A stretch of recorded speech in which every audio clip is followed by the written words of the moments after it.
국익 중심 실용 외교가 나토 정상회의에서도 빛을 발하고 있습니다. 이재명 대통령께서는 어제 마르크 류터 나토 사무총장과 만남을 가졌고 오늘은 주요 방산 수요국과의 양자회담을 이어갈 계획입니다. 특히 세계 최대 방산 시장인 나토 회원국 정상들과 연쇄회담은 K방산이 단순한 무기 수출을 넘어 안보 협력의 전략적 파트너로 도약하는 중요한 계기가 될 것입니다. 마침 오늘은 방위산업 날입니다. 충무공 이순신 장군께서 거북선을 처음 실전에 투입하여 국난 극복의 전기를 마련한 것을 기념해 제정된 날입니다. 거북선으로 시작된 자주국방의 정신은 오늘날 K2 전차와 K9 자주포, KF-21 전투기 그리고 세계 최고 수준의 잠수함으로 이어지고 있습니다. 비록 캐나다 잠수함 사업은 최종 계약으로 이어지지 않았지만 대한민국 잠수함은 세계 최고 수준의 기술력을 인정받으며 끝까지 치열하게 경쟁했습니다. 최선을 다해 주신 민간 관계자 모두 수고하셨다는 말씀 드립니다. 이번 사례는 뛰어난 기술력과 함께 나토 국가들과의 신뢰와 상호 운용성을 더욱 강화하는 것이 K방산의 다음 과제임을 보여주었습니다. 그런 점에서 대통령께서 지금 나토에서 쌓고 계신 국익중심 실용 외교는 대한민국 방산의 미래 경쟁력을 키우는 가장 든든한 자산이 될 것입니다. 이재명 정부와 민주당은 굳건한 안보와 자주국방을 위한 아낌없는 투자로 대한민국 방산 수출 4대 강국 시대를 열겠습니다. 민생 앞에 국회 공전은 없어야 합니다. 어제 저를 비롯한 민주당 원내 지도부는 조정식 국회의장님을 찾아가 법안 처리가 장기간 지연되며 커지고 있는 국민의 우려와 불편을 전달드리고 내일 꼭 본회의를 열어줄 것을 요청드렸습니다. 아무리 여야가 이견이 있더라도 본회의에 부의된 법안만큼은 찬성이든 반대든 표결을 통해 결론을 내는 것이 국회의 책무이자 국민에 대한 도리입니다. 현재 본회의에 올라온 59건의 법안 가운데 상당수는 상임위원회와 법사위를 거치면서 별다른 쟁점 없이 심사를 마친 법안들입니다. 장애인 학대 신고 의무를 강화해 사회적 약자를 더욱 두텁게 보호하는 장애인복지법 개정안, 중소기업이 협동 연구개발을 통해 새로운 기술을 함께 개발하고 성장할 수 있도록 지원하는 과학기술기본법 개정안, 공중화장실에 불법 촬영 탐지 시스템을 활용하는 등 안전관리를 강화해 국민이 안심하고 이용할 수 있도록 하는 공중화장실법 개정안까지 모두 국민의 안전과 민생 그리고 우리 경제를 위해 반드시 처리해야 할 법안들입니다. 이런 법안들마저 가로막는 이유가 대체 무엇인지 국민의힘은 국민께 설명할 수 있겠습니까? 국민의힘이 아무리 방해해도 국회의 시계를 멈출 수 없습니다. 민생의 시계는 더군다나 기다려주지 않습니다. 법사, 정무, 과방, 국방, 재경 등 민주당이 위원장을 맡고 있는 5개 상임위원회는 이미 첫 회의를 마쳤고 나머지 6개 상임위원회도 조속히 첫 회의를 열어 안건을 처리할 예정입니다. 국민의 명령은 일하는 국회입니다. 민주당은 무의미한 필러버스터로 점철됐던 전반기 국회의 악순환을 반복하지 않을 것입니다. 계류된 민생 법안이 모두 처리되도록 민주당 의원 전원은 비상한 각오로 임하겠습니다. 8월 17일 전당대회가 40일 나파로 다가오며 열기가 점점 높아지고 있습니다. 어제 더불어민주당 전국당원대회 준비위원회는 제3차 회의를 열어 당대표와 최고위원 선출 방식, 순회 경선 운영 방안 등 전당대회 전반에 관한 사항을 논의하였습니다. 당대표 선거는 선호 투표제를 적용하여 별도의 결선 투표 없이 전당대회 당일 최종 당선인이 확정됩니다. 경선은 전당대회 전 3주간 권역별 주말 순회 경선 방식으로 진행되고 매주 일요일 해당 주차에 경선 결과가 발표될 예정입니다. 청년의 정치 참여를 확대하기 위한 청년 고용제 도입 방안도 함께 논의됐습니다. 이러한 내용들이 논의됐고 이후에 좀 더 내용을 충실히 하기 위한 토론 과정을 더해서 합당하고 통합된 의견을 만들기 위한 노력을 더 하겠다는 말씀 드립니다. 이번 전당대회를 계기로 청년의 목소리가 당의 미래와 정책에 더욱 적극적으로 반영되기를 기대합니다. 무엇보다 전준위는 멸칭 사용이나 과도한 비방 등 당의 다람을 해치는 네거티브에 대해 강력히 대응하겠다는 원칙을 분명히 했습니다. 당의 미래를 책임질 새로운 지도부를 선출하는 이번 전당대회는 경쟁의 품격과 화합의 가치가 공존하는 축제의 장이자 정책과 비전으로 다투며 더 큰 혁신을 만들어가는 건강한 경쟁의 장이 되어야 합니다. 국민께는 희망을, 청년께는 기회를, 당원께는 자부심을 드릴 수 있는 전당대회가 되도록 모든 후보와 당 구성원이 함께 품격 있는 경쟁을 이어가 주시기를 당부드립니다. 새 당대표가 선출되는 순간까지 당을 책임지는 당대표 직무대행으로서 공정하고 안정적인 전당대회가 치러질 수 있도록 한치의 빈틈없이 만전을 다하겠습니다. 내일까지 전북, 충남, 수도권에 최대 200mm의 폭우가 내릴 것으로 예상됩니다. 강원과 충북, 경북을 비롯해 전국 곳곳에서도 강한 장맛비가 예고돼 있습니다. 국민 생명과 안전을 지키는 것이 국가의 존재 이유입니다. 재난 앞에 과잉 대응이란 없습니다. 한성숙 총리께서도 국민 피해 최소화를 강조한 만큼 정부는 선제적인 대응에 만전을 기해 주시기를 바랍니다. 행안부, 기후부 등 관계부처와 각 지자체는 방제 대책을 철저하게 점검하고 비상대응 체계를 최고 수위로 가동해 주십시오. 민주당도 기상 상황을 예의주시하면서 정부와 함께 국민 안전 확보에 총력을 다하겠습니다. 이상입니다. 네, 다음으로 황명선 최고위원의 발언이 있겠습니다. 네, 청년 최고위원 도입과 관련돼서 한 말씀 드리겠습니다. 우리 당 전당대회 준비위가 8월 17일 전당대회에서 청년 최고위원을 선출하기로 결정한 것을 진심으로 환영합니다. 김윤석 전 국무총리께서 제안하셨고 저 역시 지난번 비공개 최고위에서 청년의 목소리를 대변할 청년 최고위원 선출을 주장한 바가 있습니다. 청년 최고위원의 필요성에 공감하고 응답해준 전준희의 결단을 높이 평가합니다. 의사결정 자리에 누가 앉느냐가 당을 바꾸고 정책을 바꾸고 국민의 삶을 바꿉니다. 그동안 청년들은 인지도와 조직력이라는 기득권의 벽에 가로막혀 당내 의사결정에서 소외된 측면이 있습니다. 청년 최고위원은 청년의 정치 참여를 넓히고 청년의 목소리가 당의 의사결정에 실질적으로 반영되도록 함으로써 청년의 대표성을 회복시킬 것입니다. 청년의 삶과 고민을 가장 잘 아는 청년 최고위원이 집권 여당의 회의 테이블에 앉을 때 주거와 일자리, 세대 간 자산 격차, 지역 청년 유출과 같은 문제들이 비로소 청년의 언어와 청년의 시간표로 다뤄질 수 있을 것입니다.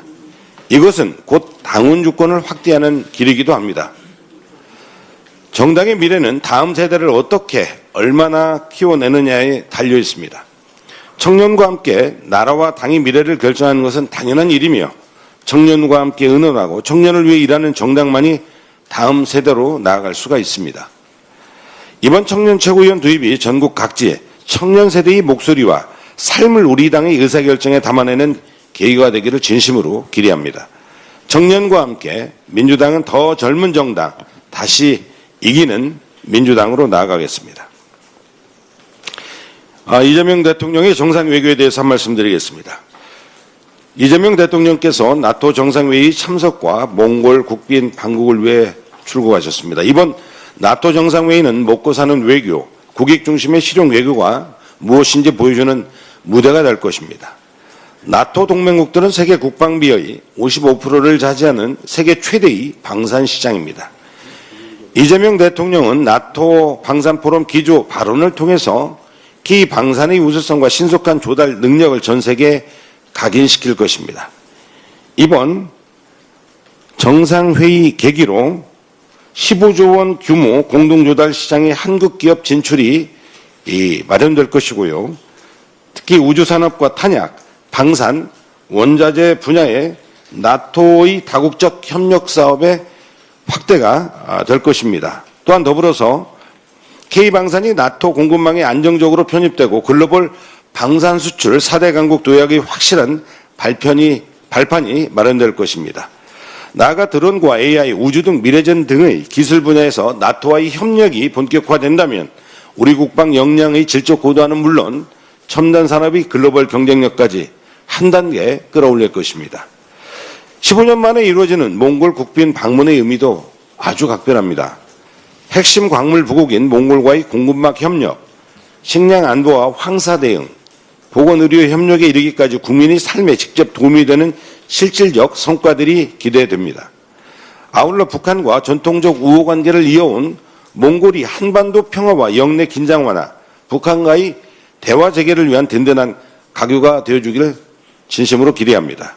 이재명 정부 출범 이후 대한민국 외교는 국익과 실용을 중심에 놓은 외교, 대통령이 대한민국 세일즈맨이 되어서 기업의 시장을 열고 한반도의 평화를 만들어가는 외교로 탈바꿈했습니다.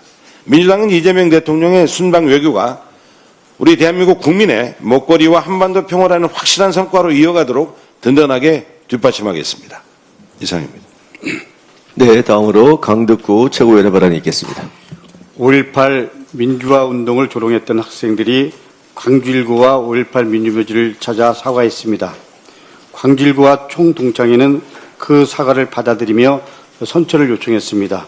잘못을 인정하고 직접 찾아가 사과한 학생들의 용기, 그리고 그 사과를 받아들인 광주일구와 총동창회의 결단에 깊은 존경을 표합니다. 이번 일을 보면서 우리 스스로를 되돌아보게 됩니다. 최근 우리 내부에서는 서로를 조롱하고 비하하고 사실을 왜곡하고 그래서 특정인을 공격하는 일들이 반복되고 있습니다. 마음이 무겁습니다. 특히 12.3 계엄 해제 표결 당시의 상황을 두고 특정 당대표 후보를 향한 매우 악의적인 의혹을 제기하고 있습니다. 그것도 계속해서 어제도 그제도 똑같은 주장을 반복하고 있습니다. 이미 여러 차례 충분히 상황을 설명했음에도 사실 확인도 새로운 근거도 없이 말도 안 되는 의혹만 되풀이하고 있습니다. 아무런 공감도 못 얻고 있습니다. 여기 계신 언론 여러분들이 잘 알고 계실 겁니다. 최소한의 원칙, 최소한의 팩트, 최소한의 근거도 없이 이렇게 하는 것 얼마나 답답하면 어제 당사자가 직접 밝혔겠습니까? 마치 일부러 국회에 늦게 도착한 것처럼 말하는 것은 당사자에 대한 모욕이고 명백한 허위사실이고 그리고 명예훼손입니다. 참고로 저도 그날 국회 정문에서 본회의장까지 들어가는데 1시간 한 20, 30분 넘게 걸렸습니다. 상상도 못했습니다. 되묻겠습니다. 계엄 가능성을 가장 먼저 예측하고 경고했던 사람이 의도적으로 계엄 표결에 참석하지 않겠다고 믿을 국민이 얼마나 계시겠습니까? 그야말로 속아 웃을 일입니다. 아무리 상식이 없는 세상이라고 해도 보편적인 상식은 있습니다. 도저히 납득이 안 되는 주장입니다. 최고위에서 이런 말씀을 드리는 저도 참으로 참담한 마음입니다. 그러나 우리 안에서 더 큰 분열로 이어지는 것은 반드시 막아야 한다는 절박한 마음으로 말씀드립니다. 우리 내부에서 벌어지는 무차별한 이런 사실 왜곡, 악마화, 갈라치기, 내부 총질은 이미 도를 넘었습니다. 이제 그만하십시오. 잘못을 인정하고 직접 찾아가 사과한 학생들에게 배우십시오. 이재명 대통령께서는 지난 19일 기자회견에서 민주당을 향해 이렇게 말씀하셨습니다. 원수 싸우듯이 하지 마시라. 같은 진영이라고 하는 울타리 안에서 있는 사람들끼리 경쟁을 하는 게 아니라 전쟁을 했어야 되겠냐. 모욕하고 헐뜯고 없는 사실을 만들어서 공격하지 마시라. 합리적인 경쟁을 해야 한다. 있는 사실에 기초해서 경쟁하고 논쟁해야 한다. 대통령의 말씀 그대로입니다. 이번 전당대회는 서로를 쓰러뜨리는 전쟁이 아닙니다. 민주당의 미래와 이재명 정부의 성공을 위한 선의의 경쟁이어야 합니다. 우리는 경쟁자이기 전에 동지입니다. 전당대회가 끝나면 다시 하나가 되어야 합니다. 그래서 국민의 삶을 책임지는 민주당, 이재명 정부를 든든히 제대로 뒷받침하는 민주당, 그리고 대한민국의 미래를 치열하게 준비하는 민주당이 되어야 합니다. 실력과 비전으로 경쟁하고 그리고 품격으로 평가받는 전당대회가 되도록 힘을 모아 주십시오. 절박한 마음으로 호소합니다. 이상입니다. 네, 다음으로 이성윤 최고위원의 발언이 있겠습니다. 늘 언급했듯이 검찰개혁은 민주당의 상징이자 깃발입니다. 최근 민주당과 정부 8.17 전당대회에 출마하시는 분들이 모두 검찰 보안수사권 폐지에도 찬성했습니다. 이제 보안수사권 폐지는 흔들 수 없는 민주당의 원칙입니다. 정부는 10월 2일 예정된 공소청 중수청 출범을 위해 실무적 준비에 만전을 기해야 합니다. 보도를 보면 중수청은 행정안전부 산하에 중수청 개청 준비단을, 검찰은 공소청 개청 준비단을 각각 설치하고 인력과 예산을 어떻게 할 것인지 설계하고 관련 시행령과 예규 등을 준비하여 하고 있다고 합니다. 그런데 공소청과 중수청이 제대로 출범하기 위해서는 보안수사권을 포함한 형사소송법 개정이 신속하게 이루어져야 준비가 가능합니다. 공소청, 중수청의 두 기관의 권한 분배에 관한 상위법인 형사소송법이 제대로 개정이 되어 있지 않으니 후속 입법이나 조직 인사, 권한 배분 같은 실무적인 준비도 더딘 상황입니다. 특히 검찰은 직접 수사를 전제로 하고 있던 인력을 진단하고 특활비 등 예산을 어떻게 할 것인지 신속하게 준비해야 합니다. 지금 준비를 마쳐도 늦은 감이 있는데 답답한 상황입니다.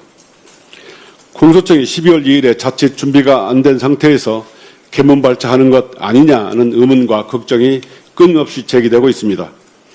형소법 개정이 늦어지고 10월 2일 이후에도 공소청이 정상적으로 출범하지 못하거나 개문 발차하게 되면 형사사법 체계의 커다란 혼란은 물론 그 피해가 국민에게 돌아가게 됩니다. 이런 혼란이 발생할 경우 민주당의 검찰개혁 성과에도 큰 영향을 받는 것은 당연합니다. 공소청이 현행대로 수사권과 기소권을 가지고 계속 수사를 할 수도 있습니다. 그럴 경우 정치검찰과 수구언론이 결탁하여 정치수사로 검찰개혁에 맞서고 반격을 하여 검찰개혁을 방해하는 상황이 올 수도 있습니다. 보안수사권 폐지를 내용으로 하는 형소법 개정을 더 서둘러야 합니다. 또 보안수사권 폐지는 변할 수 없는 원칙입니다. 정부는 이를 전제로 10월 2일 공소청, 중수청이 제대로 출범할 수 있도록 실무적인 준비에 박차를 가해 국민과 당원들의 우려를 불식시켜야 합니다. 완전한 검찰개혁은 국민과 당원들의 핵심 요구입니다. 어제 민주당 전당대회 준비위에서 당대표 선출 방법을 선거투표로 정했다고 보도가 되었습니다. 명백한 당헌 당규 위반으로 무효입니다. 우리 당 당헌 25조는 당대표는 전당대회에서 선출하고 당규 66조는 과반수 투표자를 당대표 당선인으로 결정하도록 하면서 결선 투표 실시의 구체적인 방법을 전당대회 준비위에서 정하도록 위임하고 있습니다. 당규 48조 2조는 선거투표 방법을, 당규 48조의 3은 결선 투표의 방법을 따로 규정하고 있는 당규상 전혀 별개의 투표 방법입니다. 또한 실무적으로 선거투표 방법은 원내대표나 의장선거 같은 선거에는 가능할 수 있지만 순회 투표를 하고 있는 당대표 선출 방식에는 맞지 않는 선거 방법입니다. 대한민국은 헌법과 법률에 따라야 하는 법치국가이듯이 민주당의 모든 기관과 활동은 당헌 당규에 따라야 하는 것은 당연하고 전당대회 준비도 마찬가지입니다. 당헌 당규상 당대표 선출은 결선 투표로 결정하도록 명백하게 규정하고 있는데도 이번 전준위에서 느닷없이 당헌 당규를 무시하고 당대표 선출 방법을 선거투표로 결정한 것은 당헌 당규 위반이고 권한 없는 행위로 원천무효라고 생각합니다. 이상입니다. 네, 다음으로 문정복 최고위원의 발언이 있겠습니다.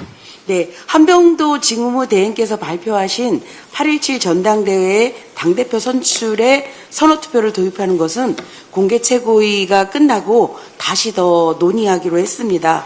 선호투표 적용 시 당원 당규 위반이 될 소지가 있고요. 또한 7월 17일부터 후보자 등록이 되고 있기 때문에 당원 당규를 개정하면서까지 전당대회를 룰을 바꾸는 것은 옳지 않은 것 같습니다.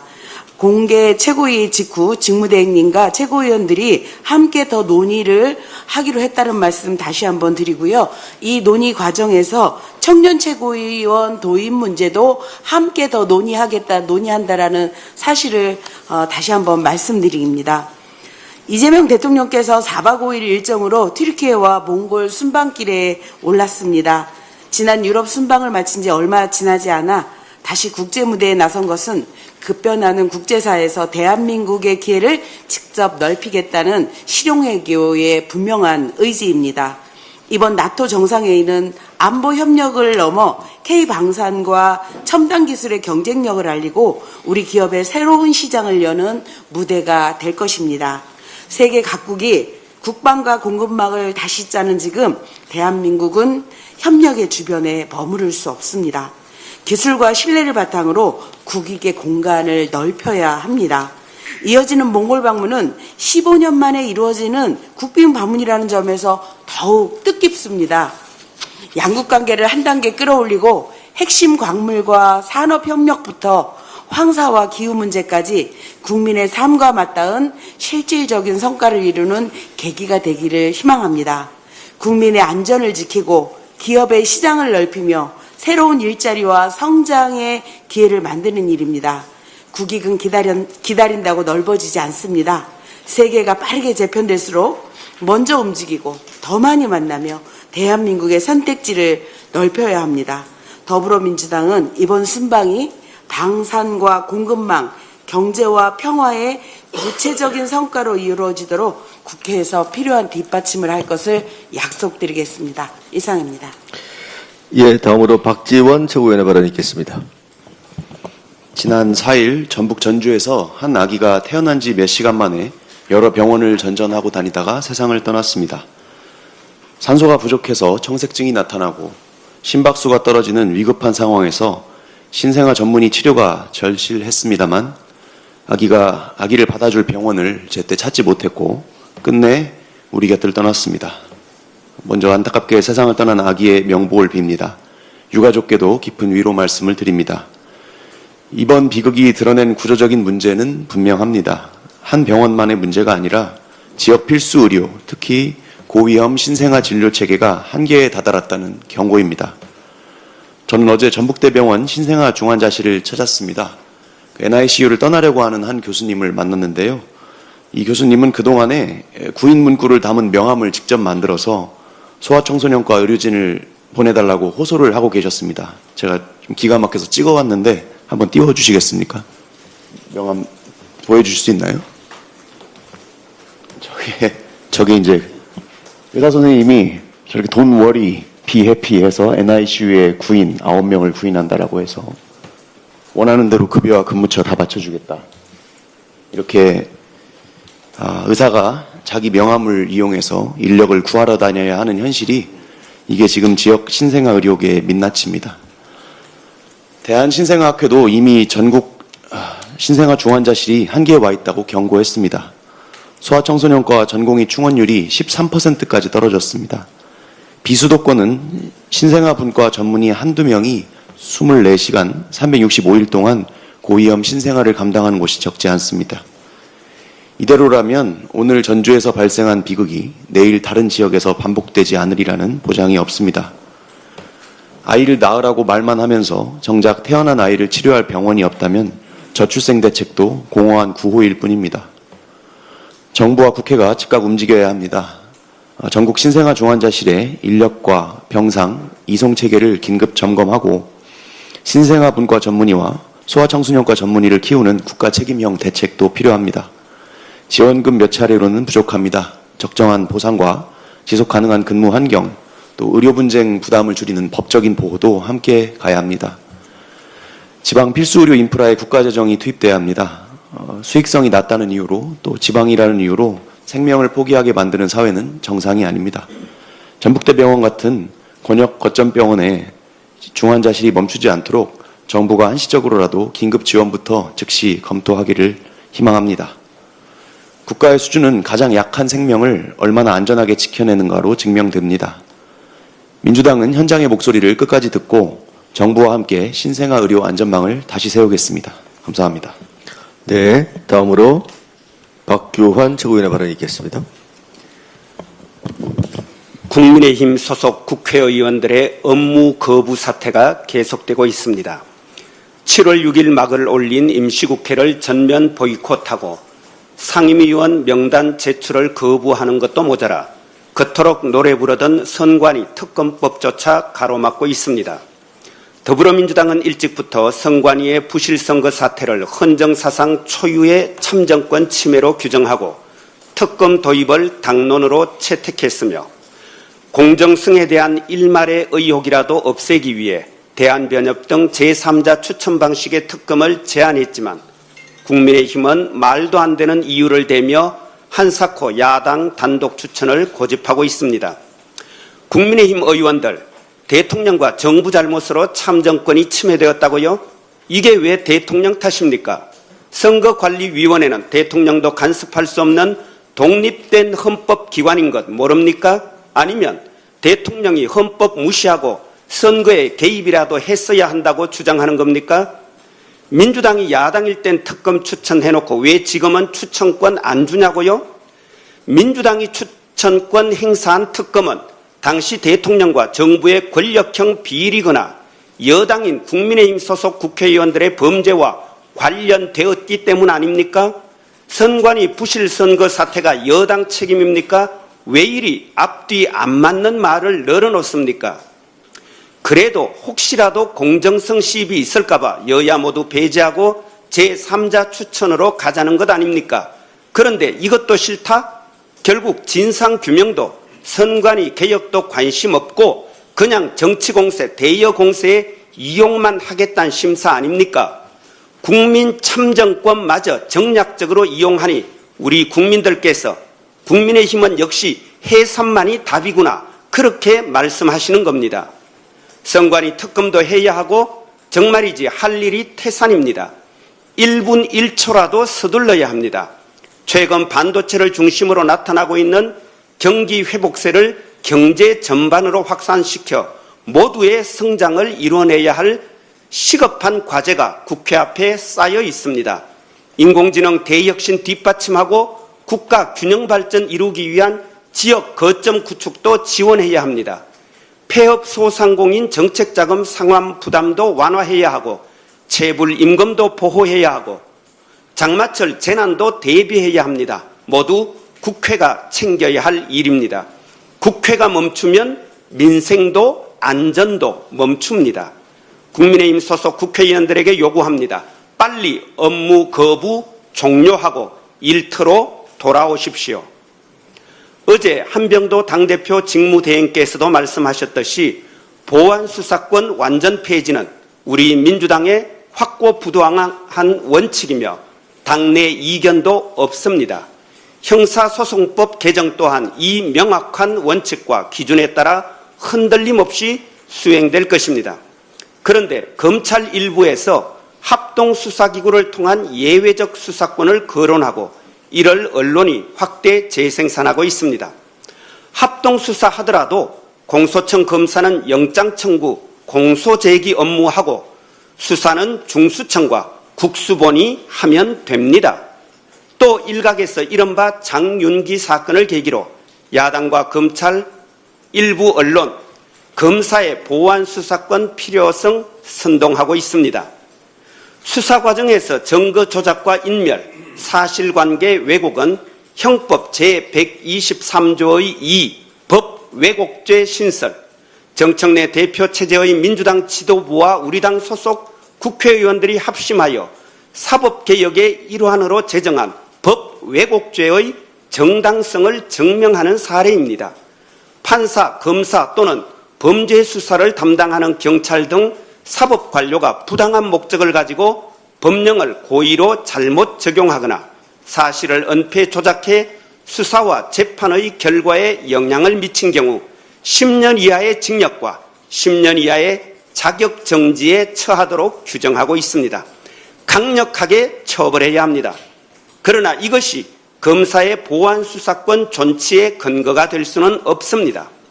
검사가 조작 기소했다고 판사에게 보안 기소권을 주지 않는 것과 같은 이치입니다. 더불어민주당은 10월 2일 기소전담기관 공소청, 중대범죄수사전담기관 중수청이 출범하는데 차질이 없도록 하겠습니다. 민주당은 좌고우면하지 않을 것입니다. 시대적 사명이자 역사의 명령인 검찰개혁의 마침표를 단호하게 찍겠습니다. 고맙습니다. 네, 이상 발언을 모두 마치고 정무대행께서 회의를 정회하시겠습니다. 예. 302차 최고위원 회의를 정의하겠습니다.